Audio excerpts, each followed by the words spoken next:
Shalom, saudara yang terkasih dalam Tuhan Yesus. Mari sebelum kita memulai setiap aktivitas kita pada pagi hari ini, kita datang mencari Tuhan dalam saat teduh kita. Sebelum kita merenungkan firman Tuhan, marilah kita berdoa terlebih dahulu. Bapa, kami mengucap syukur Tuhan Yesus kalau pagi hari ini Tuhan, kami boleh bersaat teduh datang ke hadirat-Mu Tuhan Yesus. Kiranya Engkau sendiri yang membuka setiap hati, Engkau sendiri yang membuka setiap pikiran kami Tuhan, sehingga pagi hari ini kami boleh menerima setiap firman-Mu Tuhan Yesus.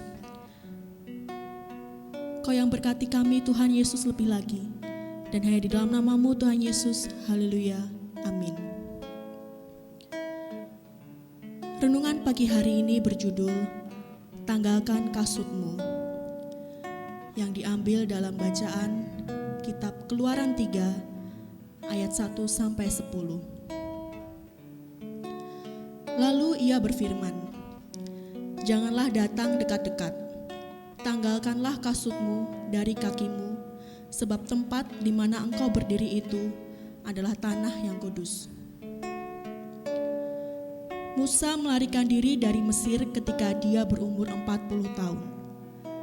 Dan selama 40 tahun Tuhan mengajar dia menjadi gembala bersama keluarga Yitro. Dan menikah dengan Sipora dan dikaruniai 2 anak, yaitu Gersom dan Eliezer. Kehidupan yang sudah stabil tiba-tiba berubah lagi ketika ia melihat semak duri yang menyala. Adapun Musa, ia biasa mengembalakan kambing domba Yitro, mertuanya, imam di Midian. Sesekali ketika ia menggiring kambing domba itu ke seberang padang gurun, sampailah ia ke gunung Allah, yakni gunung Horeb. Lalu malaikat Tuhan menampakkan dirinya dalam nyala api yang keluar dari semak duri. Lalu ia melihat dan tampaklah semak duri itu menyala, tetapi tidak dimakan api. Dalam kitab Keluaran pasal 3 ayat 1-2. Manusia bisa lupa, umur pun mungkin sudah tua. Tapi Tuhan tidak pernah lupa dan selalu tepat dalam memposisikan seseorang. Setelah 40 tahun pertama belajar di tempat belajar terbaik di dunia, di Mesir, Musa diajar langsung oleh Tuhan selama 40 tahun untuk menyiapkan dia menjadi pembebas bagi orang Israel. Hari itu Tuhan tahu Musa sudah siap untuk kembali ke Mesir. Semak duri yang menyala adalah sebuah cara Tuhan memanggil Musa untuk menyimpang dari rutinitas. Dalam Keluaran 3 ayat 3, ketika dilihat Tuhan bahwa Musa mengambil langkah iman untuk menyimpang, maka di saat itulah Tuhan mulai berbicara dan menampakkan dirinya. Tuhan memanggil langsung kepada namanya, Musa, Musa, sejak bayi dan dikeranjang selama 80 tahun di dunia. Tuhan mengenal Musa. Mungkin di waktu itu secara karir dan status sosial, Musa adalah orang biasa dan gembala yang sedang mengerjakan rutinitas pekerjaan. Dilupakan seluruh Mesir bahkan, tapi bagi Tuhan, Musa tidak pernah biasa. Dia adalah orang yang dia pilih untuk sebuah mandat besar, melepaskan Israel dari perbudakan. Tuhan selalu punya rencana, cara, dan jalan, karena dialah Tuhan atas langit dan bumi. Tapi karena keadaan seringkali kita menjadi ragu akan rencana besar Dia. Sehingga akhirnya ia bertindak pragmatis dan praktis untuk kepentingan sesaat. Akibatnya menyimpang dari mandat ilahi yang seharusnya kita hidupi. Kita tahu sekarang bahwa Allah turut bekerja dalam segala sesuatu untuk mendatangkan kebaikan bagi mereka yang mengasihi Dia, yaitu bagi mereka yang terpanggil sesuai dengan rencana Allah. Dalam Roma 8 ayat 28. Sebab itulah Tuhan perintahkan tanggalkanlah kasutmu. Musa harus dipisahkan atau dikuduskan dari jalan-jalan yang biasa dan mulai mengikuti jalan ilahi untuk memulai mandatnya. Sebelum dengan cara sendiri, Musa gagal karena dia belum siap dan belum dipisahkan. Di Keluaran 7 ayat 25, pada sangkanya saudara-saudaranya akan mengerti bahwa Allah memakai dia untuk menyelamatkan mereka, tetapi mereka tidak mengerti. Ada titik di hidup kita, perintah tanggalkan kasutmu itu akan hadir. Di saat itulah kita tahu bahwa kita tidak bisa hidup sendiri seperti biasanya lagi. Tapi itulah titik awal di mana mandat ilahi dimulai. Seluruh hidup Musa dipersiapkan untuk itu. Demikian juga hidup kita. Di saat Tuhan minta kita meninggalkan kasut kita, seperti Yesus di Taman Getsemani, yang bisa kita katakan cuma jadilah kehendakmu dalam Matius 26 ayat 43. Kata Ibrani hineh yang dibaca hineni adalah satu kata, tapi yang diterjemahkan menjadi here I am atau ini aku. Kata ini digunakan ketika Musa menjawab ya Allah dalam Keluaran 3 ayat 4. Dan digunakan Yesaya untuk menjawab panggilan Tuhan. Ini aku, utuslah aku. Yesaya 6 ayat 8. Ketika Tuhan memanggil Abraham untuk menyerahkan Ishak, Abraham, Abraham, maka Abraham menjawab menggunakan kata yang sama, ya Tuhan, hineni. Dalam Kejadian 22 ayat 11, Samuel ketika merespon panggilan dalam 1 Samuel 3 ayat 6 dan 8. Menggunakan kata hineni sebagai tanda kesiapan dan kehadiran.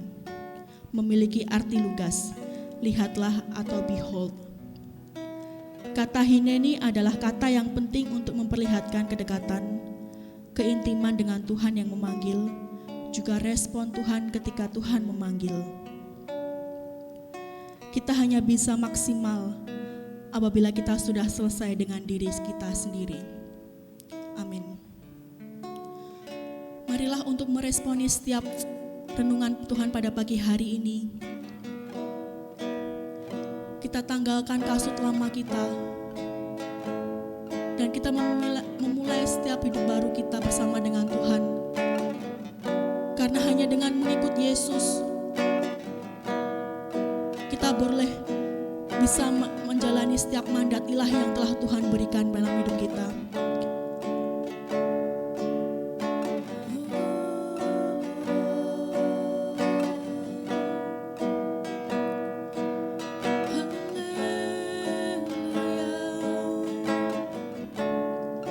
Pada pagi hari ini Tuhan, kami mau menanggalkan setiap kasut kita Tuhan. Kami mau menanggalkan setiap kasut kami Yesus. Dan kami mengikut Engkau Tuhan.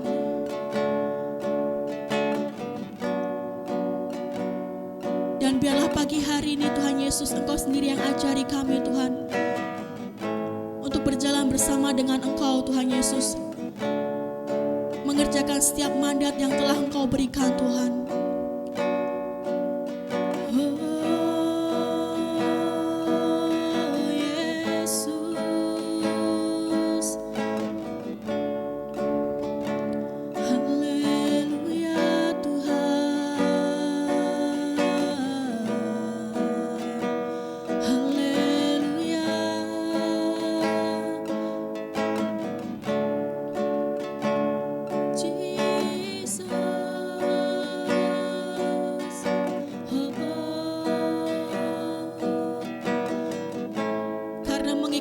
Yesus sajalah itu kesukaan kami Tuhan. Kami hendak melepaskan setiap hak kami Tuhan Yesus. Dan kami mau mengikut Engkau kemanapun Engkau pergi Tuhan, kemanapun Engkau suruh Tuhan Yesus. Haleluya Yesus.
Engkau setiap hari Tuhan.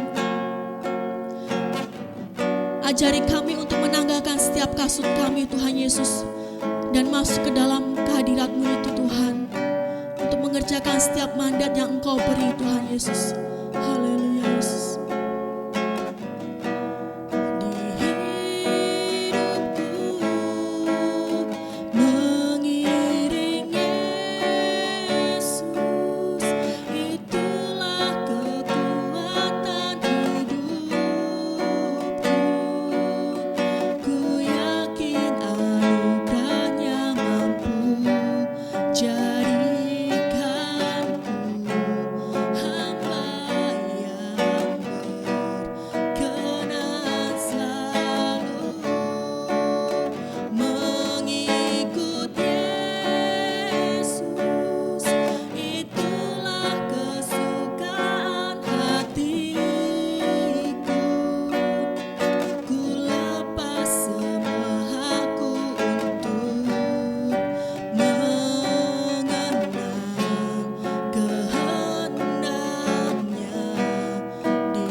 Bapa, ajari selalu kami Tuhan Yesus